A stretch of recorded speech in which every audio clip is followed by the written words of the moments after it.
साक्षी Panchal news अनकटमध्ये आपलं स्वागत करते। दिवसभरातील काही महत्त्वाच्या घडामोडी पाहणार आहोत, मात्र त्याआधी हेडलाईन्सवर एक नजर टाकूया। 30 जून पूर्वी शेतकरी कर्जमाफी होणार, मुख्यमंत्री फडणवीसांची मोठी घोषणा। हरियाणाच्या काजल डोचक ठरल्या 2026च्या महिला हिंद केसरी। नीट परीक्षा पेपर फुटीवरून पुण्यात युवा संघटना आक्रमक। भाजीपाला बाजारातील 10% दलाली बंद करा, शेतकऱ्यांची मागणी। नमस्कार, हेडलाईन्स नंतर आता पाहूयात बातम्या विस्ताराने। पुण्यात आयोजित ॲग्री हॅकॅथॉनमध्ये मुख्यमंत्री देवेंद्र फडणवीस यांनी कृषी क्षेत्रातील नवकल्पनांना प्रोत्साहन देण्यासाठी महाराष्ट्र ॲग्री हॅकॅथॉनची घोषणा केली आहे। विविध तंत्रज्ञानाधारित संशोधनांना स्टार्टअप्समध्ये रूपांतर करून शेतकऱ्यांना थेट फायदा देण्याचा सरकारचा प्रयत्न असल्याचं त्यांनी सांगितलंय। यावेळी त्यांनी 30 जून पूर्वी शेतकरी कर्जमाफीची प्रक्रिया पूर्ण केली जाईल अशी ही घोषणा केली आहे। पुणे ॲग्री हॅकॅथॉन या उपक्रमामध्ये कृषीच्या क्षेत्रामध्ये अतिशय सुंदर अशा प्रकारचे विविध संशोधनं हे मांडण्यात आले। त्यातल्या 9 क्षेत्रांमध्ये 18 लोकांना आम्ही पुरस्कार दिले आहेत। ज्यांना पुरस्कार मिळाले आहेत त्यांचे इनोव्हेशन आम्ही इन्क्युबेट करू, त्याला स्टार्टअपमध्ये परिवर्तित करू आणि शेतकऱ्यांना त्याचा फायदा होईल अशा पद्धतीनं आम्ही प्रयत्न करू। मागील वर्षीच्याही ॲग्री हॅकॅथॉनमध्ये जे विजेते होते त्यापैकी 4 प्रॉडक्ट्स आता मार्केटला आले आहेत, 12 अजून मार्केटमध्ये येण्याच्या तयारीत आहेत। यामध्ये माती परीक्षणापासनं, कीड व्यवस्थापनापासनं, पेरणी तंत्रापासनं, कापणी तंत्रापर्यंत प्रत्येक क्षेत्रामध्ये इनोव्हेशन करण्यात आलेलं आहे। ज्या गोष्टी आपण शेतीकरता वापरतो त्या प्रत्येक गोष्टीत अतिशय ऑप्टिमम त्याचा उपयोग कसा करायचा की जेणेकरून उत्पादन खर्च कमी होईल, पाणी कमीत कमी लागेल, युरिया असेल, DAP असेल, न्यूट्रिएंट्स असतील, या प्रत्येक गोष्टीचं रॅशनलायझेशन करणाऱ्या अशा प्रकारच्या हे सगळे प्रयोग आहेत। त्यामुळे शेती क्षेत्राला याचा मोठा उपयोग होईल। मी 2 घोषणा आज केल्या आहेत। हे जे पुणे ॲग्री हॅकॅथॉन आहे हे पुढच्या वर्षीपासनं संपूर्ण महाराष्ट्राच्या स्तरावर आम्ही करू। त्याला महाराष्ट्र ॲग्री हॅकॅथॉन म्हणण्यात येईल आणि याच्यामध्ये पहिला पुरस्कार दरवर्षी एक पहिला पुरस्कार हा स्वर्गीय अजितदादा पवार यांच्या नावाने देण्यात येईल। यानंतर साताऱ्यातील शाहू स्टेडियम इथं सुरू असलेल्या प्रतिष्ठित हिंद केसरी कुस्ती स्पर्धा 2026 मध्ये महिला गटातील हिंद केसरी किताब हरियाणाच्या काजल डोचक हिने पटकावलाय। अंतिम सामन्यात दिल्लीच्या खुशी दलाल आणि हरियाणाच्या काजल डोचक यांच्यात जोरदार लढत झाली। अखेर दमदार खेळी करत काजल यांनी विजय मिळवत यंदाच्या महिला हिंद केसरी गदेचा मानकरी होण्याचा मान मिळवलाय। यानंतर जालन्यात शेतकऱ्यांच्या विविध मागण्यांसाठी शिवसेना ठाकरे गटाने जालना छत्रपती संभाजीनगर महामार्गावर रास्ता रोको आंदोलन केलंय। कार्यकर्त्यांनी गळ्यात कांद्याच्या माळा घालत कांद्याला किमान 25 रुपये प्रति किलो भाव देण्याची आणि खरीप हंगामापूर्वी कर्जमाफी करण्याची मागणी केली आहे। मागण्या मान्य न झाल्यास शिवसेना स्टाईलने तीव्र आंदोलन छेडण्याचा इशाराही यावेळी देण्यात आलाय। प्रमुख मागणी अशा आहे की शेतकऱ्यांना सरसगट शासनाने जी 2 लाख रुपयाची कर्जमाफीची घोषणा केलेली आहे ती शेतकऱ्यांना तात्काळ मिळावी।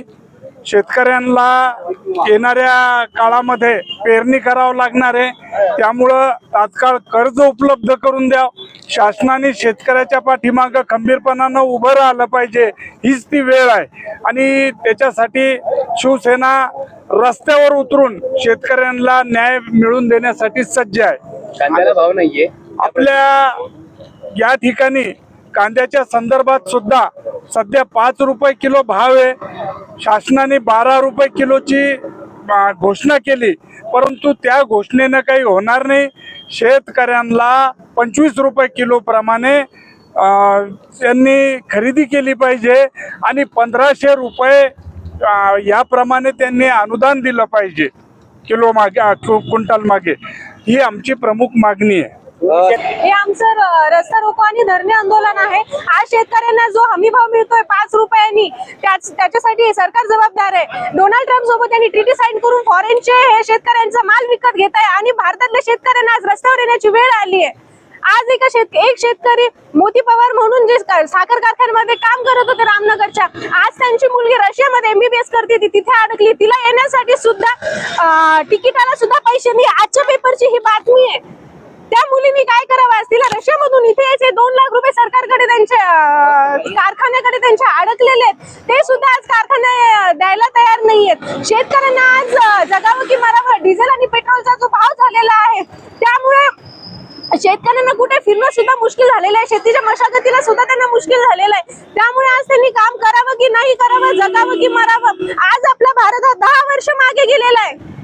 भारताला आज पेट्रोल डिझेलसाठी आज कुत्र्या मांजरासारखे भांडणं होत आहेत पेट्रोल पंपवरती, याच्यासाठी कोणतं सरकार जबाबदार आहे? देशभरामध्ये नीट परीक्षा पेपर फुटीवरून संताप उसळलेला आहे। त्यातच CBI संस्थेकडून या प्रकरणाची कसून चौकशी केली जाते। अशातच पुण्यामधून देखील या पेपर फुटीला मोठा हातभार लावण्यात आलाय। मॉडर्न कॉलेजमधील प्राध्यापिका मनीषा मांढरे यांना देखील CBIने अटक केली आहे। त्यामुळे पुण्यातील ज्ञानेश्वर पादुका चौकापासून मॉडर्न कॉलेजपर्यंत आज युवा ठाकरे सेना आणि NSUI संघटनेकडून आक्रोश मोर्चा काढण्यात आलाय। धर्मेंद्र प्रधान, देवेंद्र फडणवीस, नरेंद्र मोदी आणि निवेदिता एकबोटे यांनी देखील राजीनामा द्यावा अशी मागणी या आंदोलकांकडून करण्यात येते। धाराशिव जिल्ह्यातील संजितपूर येथील शेतकऱ्यांचा तब्बल 400 वर्षांचा चिखलातील वनवास अखेर संपलाय। अनेक वर्षांपासून अतिक्रमणामुळे बंद झालेला संजितपूर ते पानगाव शिवरस्ता प्रशासनाच्या पुढाकाराने मोकळा करण्यात आलाय। आता या रस्त्याच्या मजबूतीकरणाचं कामही हाती घेण्यात आलंय, तर या रस्त्यामुळे गावातील 100हून अधिक शेतकऱ्यांना मोठा दिलासा मिळणार आहे। उपविभागीय अधिकारी गणेश शिंदे आणि तहसीलदार हेमंत ढोकले यांच्या हस्ते रस्त्याच्या कामाचा शुभारंभ करण्यात आलाय। संजितपूर इथं आम्ही तहसीलदार साहेबांनी आपल्या शेतकऱ्यासमवेत MREGS मध्ये जे रस्त्याचं काम चालू आहे तिथं भेट दिली। हा रस्ता म्हणजे मागील वर्षी जो आपल्याकडं धाराशिव जिल्ह्यामध्ये अतिवृष्टी झाली, मोठ्या प्रमाणावर पूर आला होता, त्या पुरामध्ये या गावाचा संपर्क छोटा पूल असल्यामुळे तुटला होता आणि बऱ्याच गोष्टीसाठी लोकांना, नागरिकांना समस्यांना इथं फेस करावं लागलं होतं। त्याचाच एक पर्यायी रस्ता म्हणून असलेलं अतिक्रमण आणि त्याला करावं लागणारे बळकटीकरण हे तहसीलदार साहेबांनी शेतकऱ्यांनी मिळवून अतिक्रमण रस्त्याला असणारं काढून आणि त्याच्यामध्ये हा संपर्क पानगाव मार्गे कळमसाठी, म्हणजे या लोकांना, या गावाच्या लोकांना येरमाळा मार्गे जावं लागत होतं आणि संपर्क तुटल्यावर पुन्हा अडचण निर्माण होत होती। आज संपर्कासाठी हे जवळचा मार्ग तयार झाला आहे आणि पुराच्या काळामध्ये सुद्धा संपर्क तुटण्याचे काही प्रश्न आता राहणार नाही। तर हा एक चांगला उपक्रम आम्ही आमच्या प्रशासनानं, शेतकऱ्यांनी सहकार्य केल्यामुळं आणि स्थानिक आपले लोकप्रतिनिधी आहेत त्या सर्वांनी याच्यामध्ये पॉझिटिव्ह अप्रोच ठेवल्यामुळं हा बदल इथं चांगल्या पद्धतीनं घडून येतोय। खडीकरणासह रस्त्याचं काम MREGS मधून पूर्ण होते। अशीच शेतकऱ्यांनी पुढं आलं पाहिजे, थोडंसं रस्त्यामध्ये असणारे अडथळे ग्रामीण पातळीवरतीच एकत्र बसून सोडवण्यासाठी एकत्र पुढं आलं पाहिजे, जेणेकरून आपले जे वेगवेगळ्या योजना आहेत, आता बळीराजा पाननची आमची योजना आलेली आहे, त्याच्यामध्ये अशा शेतकऱ्यांनी पुढं आलं तर शेतीसाठी रस्ता आणि रस्त्यांच्या माध्यमातून शेतीचं जे काही पुढे डेव्हलपमेंट करायचं आहे किंवा आपलं उत्पन्न बाहेर काढायचं आहे, त्याला लागणारे मटेरियल आत आणायचं आहे, या सगळ्या गोष्टी सहजासहजी शक्य होतील। याकरता या सर्व शेतकऱ्यांचं आणि गावकऱ्यांचं या कामी मनपूर्वक अभिनंदन पण करतो आणि या गावच्या लोकांचा आदर्श इतरही शेजारच्या गावच्या किंवा कळंब तालुक्यातल्या नागरिकांनी, शेतकऱ्यांनी घ्यावा अशी अपेक्षा होतो। जिल्हा सामान्य रुग्णालयात महाराष्ट्र गव्हर्नमेंट नर्सेस असोसिएशनच्या वतीने आज काम बंद आंदोलन करण्यात आले। परिचारिकांच्या सुरक्षेचा प्रश्न, 60 रिक्त पदांचा ताण आणि रात्रपाळीत झालेल्या एका नर्सवरती झालेल्या अत्याचार प्रकरणातील आरोपीला अटक करण्याच्या मागणीसाठी हे आंदोलन छेडण्यात आलं असून प्रशासनाविरोधात तीव्र नाराजी व्यक्त करण्यात आली आहे। 5 मे रोजी नाईटच्या फारीमध्ये एक सर्वंट म्हणून काम करत असताना गौरव शिरसाट यांचं नाव तिथे नोंदलेलं आहे, परंतु जेव्हा 6 तारखेचा जो प्रकार घडलेला आहे अधिपरिचारिका सोबत नाईट ड्युटीमध्ये, त्यावेळेला सुद्धा गौरव शिरसाट होता आणि 7 तारखेला जेव्हा आम्ही कंप्लेंट घेऊन CS सरांकडे गेलो आणि त्या व्यक्तीचं आम्ही नाव सांगितलं की गौरव शिरसाट हा नाईट ड्युटीला होता, तेव्हा CS सरांकडून सांगण्यात आलं की अशा नावाचा कुठलाही व्यक्ती आमच्याकडे कार्यरत नाही आहे, तो कुठला बाहेरचा एजंट असू शकतो। परंतु जेव्हा शहानिशा झाल्यानंतर जेव्हा बुकांची तपासणी करण्यात आली, मस्टरची तपासणी करण्यात आली, तेव्हा गौरव शिरसाटचं नाव तिथे नाईट शिफ्टमध्ये होतं आणि त्यावर मेट्रो मॅडमचा आणि CS सरांचा आणि त्याचा शिक्का सुद्धा होता. याचा अर्थ तो आपल्याकडे कार्यरत आहे. म्हणजे जर तुम्ही सही शिक्का देताय तो व्यक्ती आपल्याकडे कार्यरत आहे. परंतु तेव्हा आपण विचारणा करायला गेलो तेव्हा CS सरांनी म्हटलं की हा व्यक्ती आमच्याकडे नाही येत. हे कितपत योग्य गोष्ट आहे? याचा अर्थ प्रशासन त्याच्यावर पडदा टाकत आहे की आमच्या डोळ्यावर पट्टी बांधण्याचा प्रयत्न करत आहे. आता आम्हाला ही पट्टी नकोय, आम्हाला ही पट्टी खोलून आम्हाला उघड्या डोळ्यांनी सगळ्या न्याय पाहिजे नाही आणि त्यांनी न्याय द्यावा. त्यांच्या डोळ्यावर पण जी पट्टी बांधलेली आहे CS सरांनी ती पण त्यांनी काढावी आणि उघड्या डोळ्यांनी आम्हाला न्याय द्यावा. जिल्हा सामान्य रुग्णालय येथे दिनांक 6 तारखेला एका परिचारिकेवरती आर्थिक आणि शारीरिक या दोन्ही प्रकारचे अत्याचार रात्रपाळीमध्ये झालेले आहेत. त्या संबंधित प्रकरणाचा आम्ही निषेध व्यक्त करतोच आहे. परंतु हे प्रकरण घडण्याच्या मागची महत्त्वाची कारणं काय आहे ते प्रशासनाने शोधली पाहिजे. आम्ही बऱ्याच दिवसापासून एक मागणी करत आहोत की जिल्हा सामान्य रुग्णालयामध्ये 145 पैकी बहुतेक 60 पद रिक्त आहे आणि ह्या 60 पदाचा अतिरिक्त भार परिचारिकेवरती आल्यामुळे आजारी परिचारिका असताना सुद्धा तिला सुट्टी मिळाल्या जात नाही आणि ती आजारी असताना सुद्धा तिच्याकडून काम करून घेतल्या जाते. आणि अशाच प्रकारे 6 तारखेला ही परिचारिका आजारी होती आणि आजारी असतानाही तिला माहिती होतं की आपल्याकडे कुठलीही स्टाफ पर्यायी व्यवस्था म्हणून नाही आहे आणि तिथे आपल्याला काम करावंच लागेल. आणि म्हणून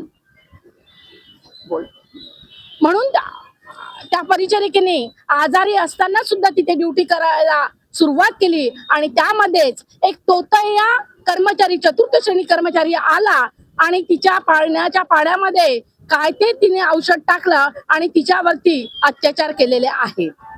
संबंधित प्रकरणामध्ये आम्ही वारंवार चतुर्थ कर्मचारी हा रात्रपाळी ड्युटीमध्ये असल्याच पाहिजे ही आमची मागणी होती. अनेकदा मिटिंग झाल्या, अनेकदा निदर्शने झाल्या, आंदोलने झाले, परंतु अद्यापपर्यंत सुद्धा प्रशासनाला जाग आलेली नाही आहे. आमचा सरळ प्रश्न आहे की पुरुष वॉर्ड आहे, पुरुष वॉर्डला मध्ये एखाद्या पुरुष रुग्णासोबत कुणीही जर नातेवाईक नसलं आणि त्याला जर शौचालयात जायचं असलं तर त्याच्यासोबत जावं कुणी? महिला परिचारिकेंनी. बीड जिल्ह्यातील आष्टी तालुक्यातील शिरापूर येथील युवक शेतकरी सावनकुमार तागड यांनी मेहनत आणि आधुनिक शेतीच्या जोरावर ठिबक सिंचनाच्या मदतीने पाण्याचे योग्य नियोजन करत त्यांनी केशर आंबा बागेतून मोठं यश मिळवत अवघ्या 50,000च्या खर्चातून तब्बल 7 लाखांचं उत्पन्न मिळवलं आहे. नमस्कार, मी तागड सावनकुमार कल्याणराव, राहणार शिरापूर, तालुका आष्टी, जिल्हा बीड. खऱ्या अर्थानं बीड जिल्हा म्हणजे दुष्काळी भाग असा आमचा ओळखला जातो. पण या दुष्काळी भागातूनच एका शेतीतून काळे चंक कष्ट केल्यानंतर अत्यंत छान अशी बाग मी आज फुलवली आहे. माझ्या शेतामध्ये जवळपास 400 केशरच्या आंब्याची लागवड मी 7 वर्षापूर्वी केली होती. याच केशरच्या बागेला अत्यंत छान असं फळ लागलेलं आहे. यातून माझ्या आर्थिक उन्नती होऊन माझ्या परिवाराला आणि गावाला देखील एक आंब्याची शेती म्हणून एक आदर्श गाव म्हणून आज लोक पाहायला लागले आहेत. दुसऱ्या युवा शेतकऱ्यांनी देखील नोकरीच्या मागं न लागता शेतीमध्ये फळबागा करून आपलं उन्नतीचा मार्ग स्वीकारावा आणि जागतिक लेवलचं जे तापमान वाढत आहे या तापमान देखील या आंब्याच्या बागेमुळे निश्चितच कमी होईल असं मला वाटतं. खऱ्या अर्थानं माझं शिक्षण हे MA BEd झालेलं आहे. माझ्या परिवारातील जवळपास 7 सदस्य हे नोकरीला आहेत, शासकीय नोकरीला आहेत. पण मी ठरवलं जर शेतीची नाळ जोडणं हे अत्यंत गरजेचं आहे. पूर्ण जर शेतीच्या मागं लागला तर या ग्रामीण भागातील शेती सांभाळणं आणि यातून मला जास्त आनंद, नोकरीपेक्षा जास्त आनंद मला या शेतामधूनच मिळतो. म्हणून मी नोकरीचा कुठलाच पर्याय न करता मी नोकरीचा विचारच नाही केला. आपली ही बाग 15 बाय 15 वरती याची लागवड केलेली आहे आणि यातून मला गेल्या वर्षी 5 लाख रुपयाचं उत्पन्न झालं होतं आणि हा बाग मी ह्या वर्षी जवळपास 7 लाख रुपयाला विक्री झालेला आहे.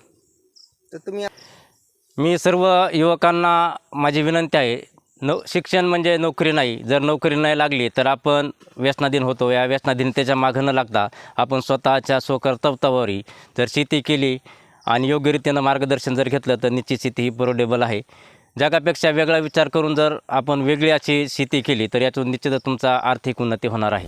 भंडारा जिल्ह्यात 2026 आणि 27च्या जनगणनेला सुरुवात झाली असतानाच तुमसर तालुक्यातील खापा गावात ग्रामस्थांनी जनगणनेवर थेट बहिष्कार टाकलाय.